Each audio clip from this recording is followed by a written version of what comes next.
2022 Pro Farmer Crop Tour is presented by Pioneer. For cutting-edge agronomic advice for your farm, count on your local Pioneer team for year-round crop management insights. Pioneer, an American seed brand since 1926. And by Pivot Bio Proven 40. Predictable, productive, weatherproof. Turn to a better nitrogen with Pivot Bio Proven 40. Learn more at pivotbio.com. The international sponsor for Crop Tour is the U.S. Soybean Export Council. Crop Tour 2022 is also supported by RCIS, by Bex, by Ag Leader, by Tyrannus, by Sound Agriculture, by Farm Credit Services of America, by Indigo Ag, and by Land Trust.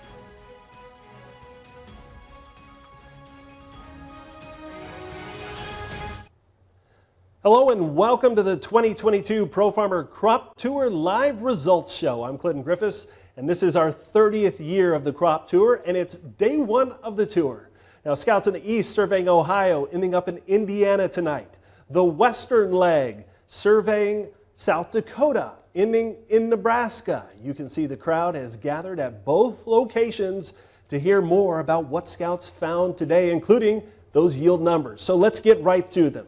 We'll start in the East and in Ohio.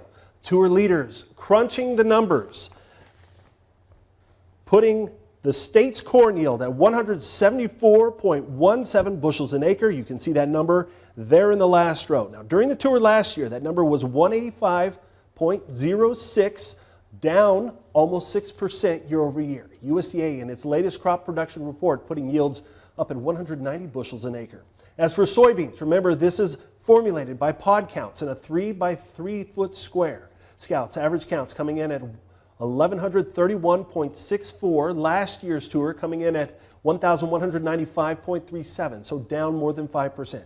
USDA putting it at 57 bushels an acre. Now, let's flip over to South Dakota, where Pro Farmer Crop Tour scouts were estimating 118.45 bushels per acre for corn. It's a big difference from last year when the number was over 151, down almost 22%. USDA putting it at 147 bushels an acre.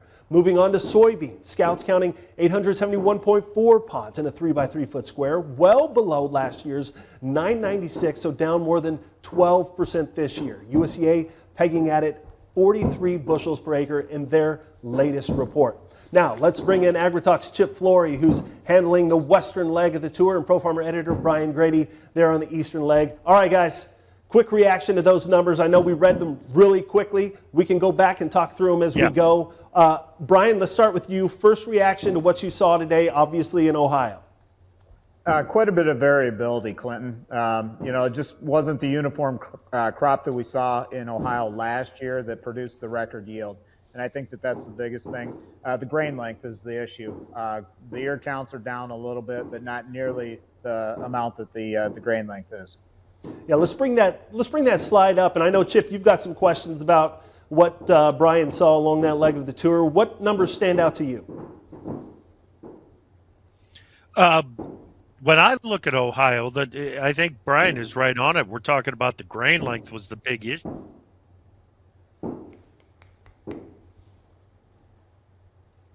Half of a percent, but the grain length is down 5.2%, and the yield obviously down 5.9% from a year ago.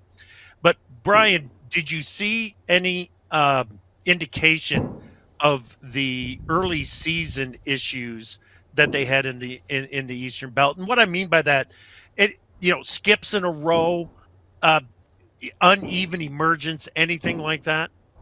Yeah, there was some of that, Chip. I don't think it was nearly the degree that the grain length issues were, to be honest with you. And I think the numbers back that up. The ear counts, they were down 0.5%. But I think that it could have been better. I think we could have had ear counts above if they didn't have some of those issues in the springtime at planting, the excessive moisture and things like that.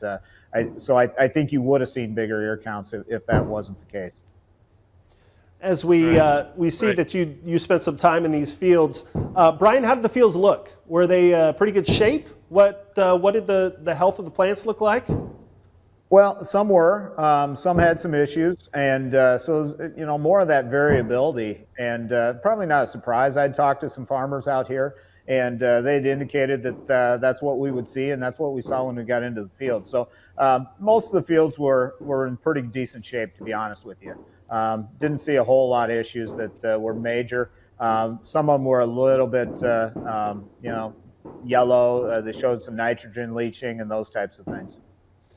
Let's jump over to soybeans real quick in Ohio before we get back to South Dakota. Thoughts on soybeans and what you saw there? We can bring the number slide up again real quick. Talk about what those numbers tell us today. Well, I think the soil moisture, that's probably the biggest thing. It's up 15%. So they have the moisture that they need to finish. We did see, some fields that were zeros. So they were flowering and didn't have any pods yet. They've got moisture to set some pods. So those fields aren't going to be zero yields when the combines roll. They just need some time to set pods and fill pods and the moisture to do so, and they have that. So that really stood out at me. Growth stage was down 0.9% from last year. So it is a little bit more immature crop than what we scouted last year. Chip, anything on your radar as you look at those numbers? Well, it is interesting that they had some zero pod counts in Ohio soybeans. It's been years ago that we saw that on a widespread basis in the Eastern Corn Belt. Literally years ago. It was 1996. Luckily, in '96, yeah. I'm laughing because that was a couple years ago, Chip. Yeah, it was. It was a couple. But the good news was in 1996, we didn't get a frost until Thanksgiving in the Eastern Corn Belt, and the beans ended up making 35 bushel. I don't know if we're looking at the same kind of yield potential on it as or not. It's going to depend on the rest of the growing season. But like Brian said, they've got plenty of moisture. What is this, third year in a row, Beach, that you had mud on your boots going through the first couple of days of tour? Yeah, I was looking back at last year, and it rained on us on day one. It didn't rain this morning, but it sure did rain heavily on Saturday and Sunday, and there was standing water in some of the fields and those types of things, and definitely muddy. So the moisture's there, like I said. All right, well, let's jump over to South Dakota. Look at those numbers one more time, Chip. Walk us through the kind of the main numbers that stand out to you today from what scouts saw in South Dakota. We had some terrible ear counts today. There were a few fields. I had the lowest ear count in 60 foot of row today at 9. Ooh. I mean, it was terrible in that field. But that wasn't the case in every field. And our ear counts are down almost 9% from a year ago. But there's that grain length. It's the same issue that Brian found over in Ohio, the grain length off 16.8%. Big dive to it, down to just 5.25 inches. And then somehow, some way, we got the number of kernels around the ear in place. But the yield estimate coming in down 21.8% from a year ago, 26.7% from the 3-year average. You guys, that is tough. And I mean, you can tell that the crop was stressed early in the growing season. You can tell that the crop was stressed at pollination. Look at that example right there. Didn't pollinate on the tip or on the butt of the ear. So there were big time pollination issues. And then it's been pushed after pollination as well. It's not just one single factor that has hurt that South Dakota crop. It's a full season lineup of problems that we've dealt with. Now, I will say this about South Dakota. Normally, we are in the best growing conditions of the state. This year, as we made our move from north to south, conditions got worse. The samples that were pulled from north of I-90, for example, there was one that was as big as 230 bushels per acre on dry land. So the good corn The good corn is north of the tour area this year. Okay.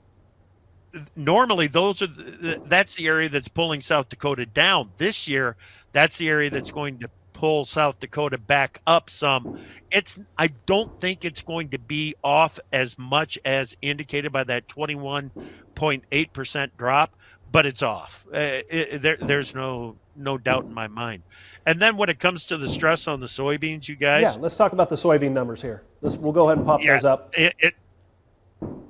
The pod counts versus year ago, we're down 9.3%. We're 11.6% below the 3-year average. But I was out here in 2012, and when I left South Dakota and Nebraska in 2012, my thought was, hey, if they can get a rain and get a rain now, they can still do something with that bean crop. I don't have that feeling this year.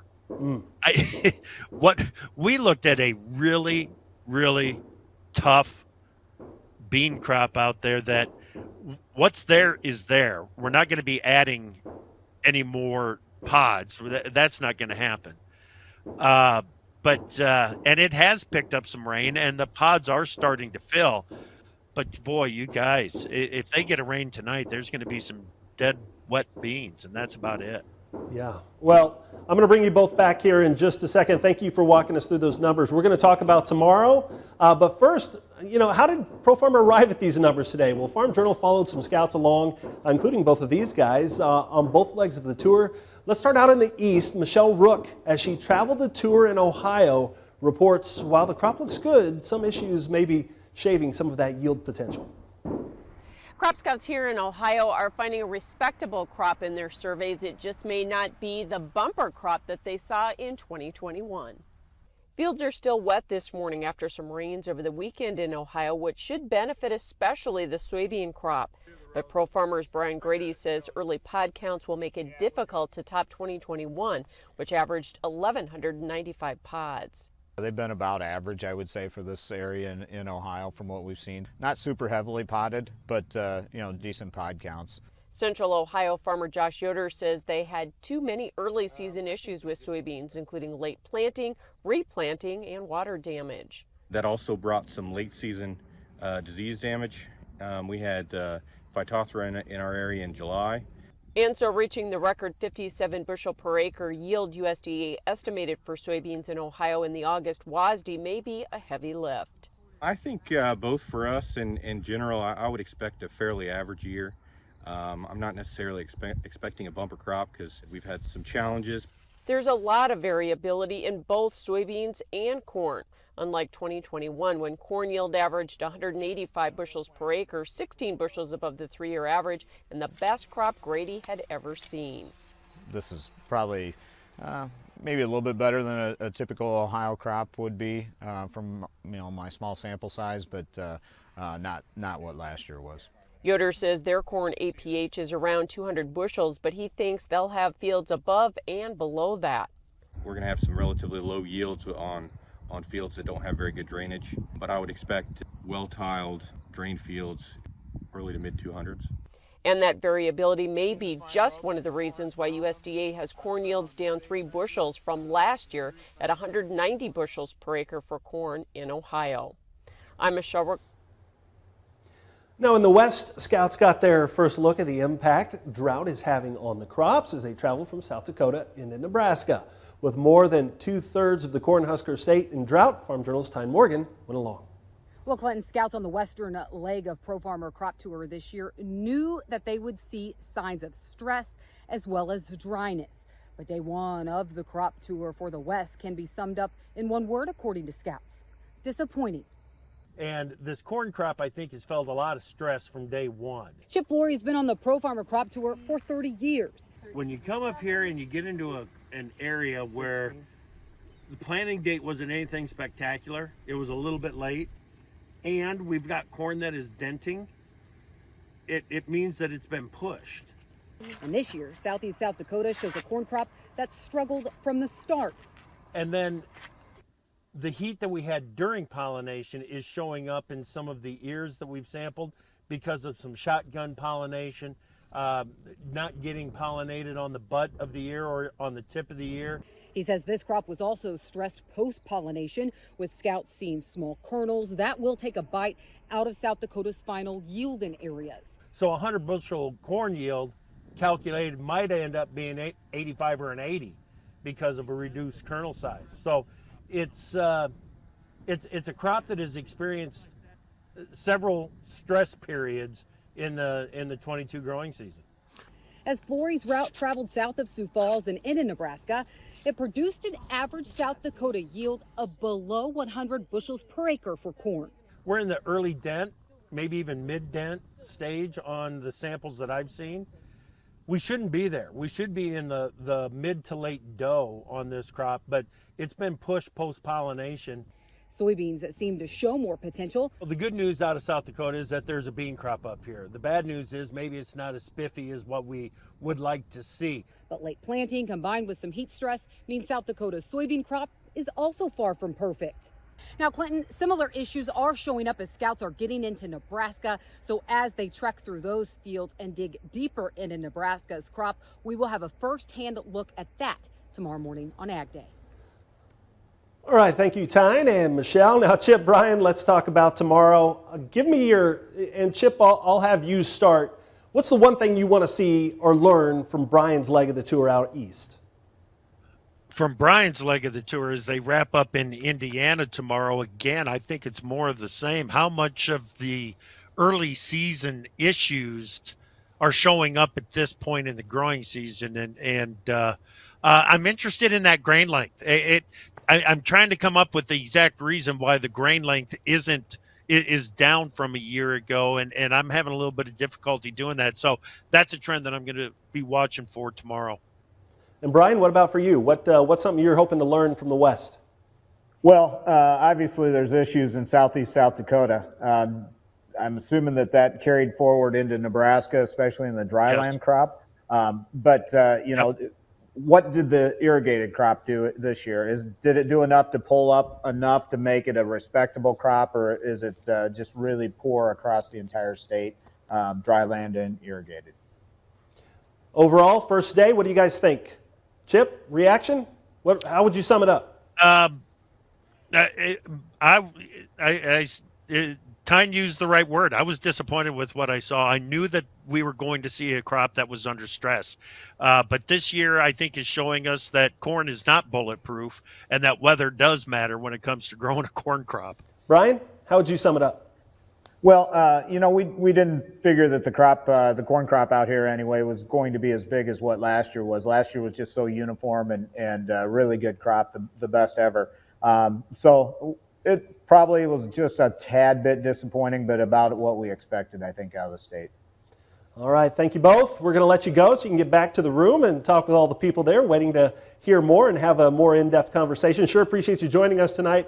Now, tomorrow the tour moves into Illinois and then the east. In the west, we'll wrap things up in Nebraska. Let's bring in meteorologist Matt Yurosavik. He joins us with a look at what the weather will be like tomorrow for scouts along the tour. Hey everyone, as you're looking out there on Tuesday as the scouts work their way towards Nebraska City, the western leg of the tour, we're going to be having a high around 83 degrees and it'll be mostly sunny skies. Not much to worry about there, just some drier conditions. And then if we take a look at the eastern leg of the tour, that is where the scouts are going to be working their way towards Bloomington, Illinois before moving into Iowa heading into Wednesday. More sunshine out there as well, highs right around 84 degrees. So a couple of nice locations there on Tuesday and more of the same as we head into Wednesday. All right, thanks, Matt. And there's obviously much more ground ahead to cover this week for Crop Tour. There's still time to attend those nightly meetings in person or online. For more information, you can head over to profarmer.com/register. So we'll see you back here again tomorrow night, right here online. I'm Clinton Griffiths. Thanks for joining us for day one of the Pro Farmer Crop Tour Live. The 2022 Pro Farmer Crop Tour is presented by Pioneer. For cutting-edge agronomic advice for your farm, count on your local Pioneer team for year-round crop management insights. Pioneer, an American seed brand since 1926. And by Pivot Bio Proven 40. Predictable, productive, weatherproof. Turn to a better nitrogen with Pivot Bio Proven 40. Learn more at pivotbio.com. The international sponsor for Crop Tour is the U.S. Soybean Export Council. Crop Tour 2022 is also supported by RCIS, by Bex, by Ag Leader, by Tyrannus, by Sound Agriculture, by Farm Credit Services of America, by Indigo Ag, and by Land Trust.